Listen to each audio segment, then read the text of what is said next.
Ya, oke guys. Assalamualaikum. Balik lagi dengan Jaki ya. Hari ini di tanggal 8 Juli 2024 pukul 15:38 gue mau membahas saham Kencana Energi Lestari. Nah, gini guys. Gue pernah membuat video PT Kencana Energi Lestari ini sekitar 9 bulan yang lalu. Dan di sekitar 9 bulan yang lalu ini gue menyampaikan bahwa ada dua yang sedikit mengganjal hati gue. Jadi Kin ini gue ngelihat prospeknya tetap cerah gitu ya. Walaupun kan di kuartal di tahun 2023 dia ini mengalami penurunan pendapatan, pendapatannya meningkat, tapi laba bersihnya nggak kemana-mana. Yang tadinya 12 juta US dollar ya, kemudian di tahun 2023 ya tetap 12 juta US dollar juga gitu. Sehingga EPS-nya masih berada di angka 50-an. Beruntung perusahaan ini ekuitasnya naik. Nah, naik terus dari tahun 2019 sampai tahun 2023. Bahkan masih naik juga di kuartal 1 tahun 2024. Nah, pada video ini ada dua hal yang mengganjal gua di video 9 bulan yang lalu. Perusahaan ini punya hutang besar sehingga kalau misalkan dia beban bunganya besar, berbahaya apabila nanti pendapatannya turun. Ya, yang kedua adanya cuaca panas karena itu bukan hanya sekedar berita di tahun 2023. Gua pun di tahun 2023, wah itu benar-benar merasakan. Benar-benar merasakan, wah ini kok cuaca panas banget ya. Sehingga ini bisa berimbas kepada bisnisnya dari Kin itu sendiri. Nah, makanya waktu tahun 2023, full year ya, di sini nih guys nih, pendapatan dari penjualan listrik yang tadinya di kuartal 3 itu bisa di angka 6 juta dolar, 6 juta ya, 6 juta USD.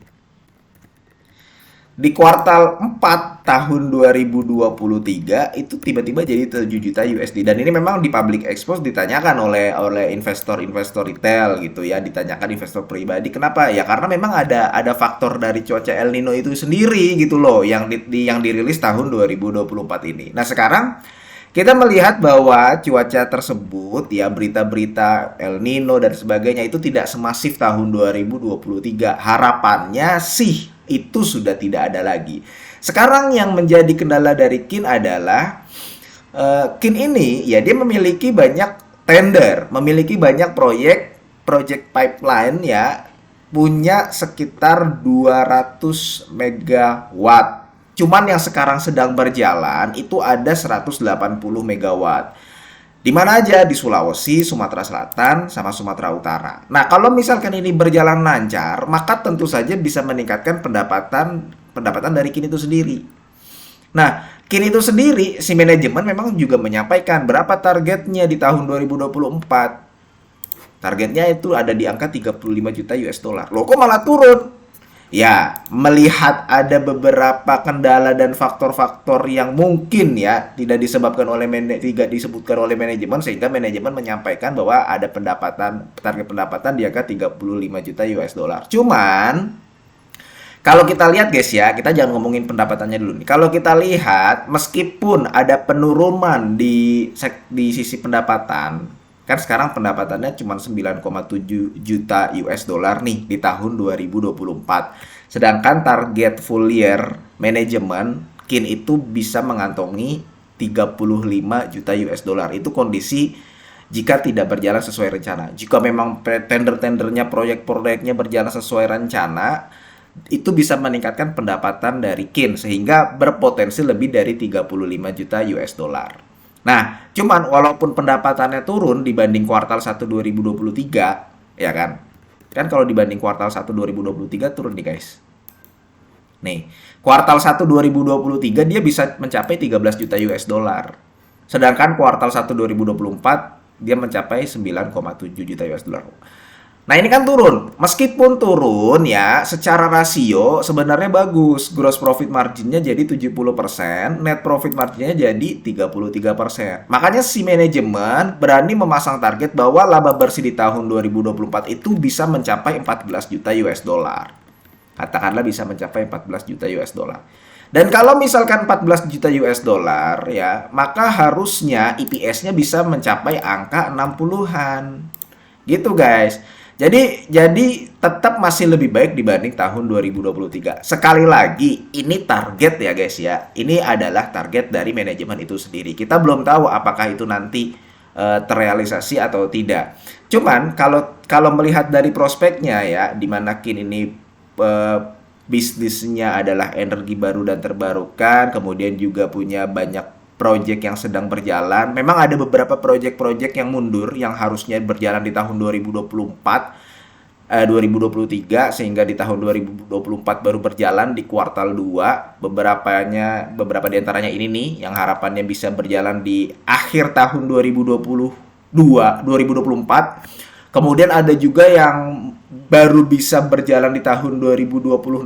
Jadi banyak tuh gara-gara kondisi-kondisi yang terjadi di tahun 2023, proyeknya banyak yang mundur. Bahkan yang tadinya berencana kerjasama di Filipina, ada rencana kerjasama di Filipina, itu juga ya urung terrealisasi gitu loh. Jadi ya itu sedikit banyak mempengaruhi pendapatan dari KIN itu sendiri.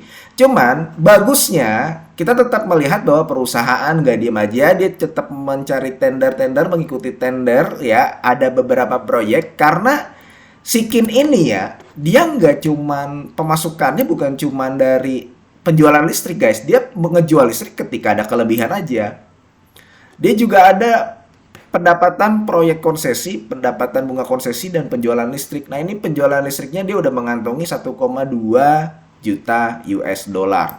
Pada tahun 2023, ini agak lucu. Tadinya di kuartal 3, itu 6 juta, kemudian jadi 2,5.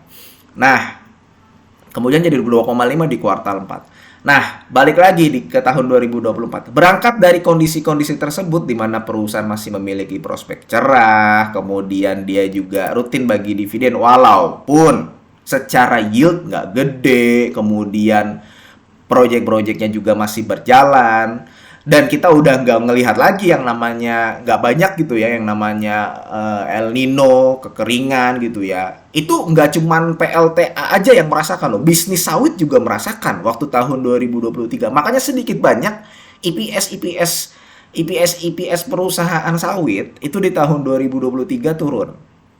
Nah, itu guys. Nah, kita udah nggak ngelihat hal tersebut. Udah minim lah, walaupun mungkin masih ada ya di lapangan. Cuman udah nggak banyak gitu di berita. Mudah-mudahan sudah tidak ada di tahun 2024, sehingga ini seharusnya bisa menjadi momentum KIN untuk naik lagi. Kenapa? Karena sahamnya turun. Nah, selain itu guys, kita juga lihat ada pembelian dari salah satu pengendalinya, Henry Magnawi ini. Walaupun pembeliannya nggak besar guys ya, dia juga ini keluar di 3 Mei. Dia beli sekitar 820.000 lembar. Nah, lu kan misalkan nanya nih, Bang, beli di harga berapa? Nah, ini ada berita sedikit. Dia membeli 820.000 lembar di harga 699. Berarti dia mengeluarkan uang sekitar 500 jutaan. Ya, dia mengeluarkan sekitar 570 jutaan. Ini bisa jadi indikasi ya gak? Dia beli di harga 699 ya guys ya. Harga sekarang KIN itu ada di angka 690. Tuh, 690. PBV-nya sekarang ada di angka 0,9, artinya sudah di bawah 1. Dia pernah sampai ke PBV 1,12 dan sebagainya. Apalagi pernah sampai ke angka 1000. Waktu banyak sedang membicarakan energi baru dan terbarukan. Nah, sekarang kalau misalkan kita lihat dari PBV-nya, ya dia nggak murah-murah amat. Dari PER-nya juga dia nggak murah-murah banget sebenarnya. Jadi gue sebenarnya belum melek banget soal KIN ini loh, belum ngelirik yang terlalu dalam. Cuman kalau kita melihat ada pengendalinya yang nyerok di harga segini, ya ini juga bisa menjadi indikasi bahwa KIN kedepannya masih menarik. Oke, mudah-mudahan video ini bermanfaat dan semoga lu sehat selalu sehingga kita bisa bertemu kembali di video-video selanjutnya. Ini bukan ajakan jual beli ya guys ya. Gua akhiri, wassalamualaikum warahmatullahi wabarakatuh.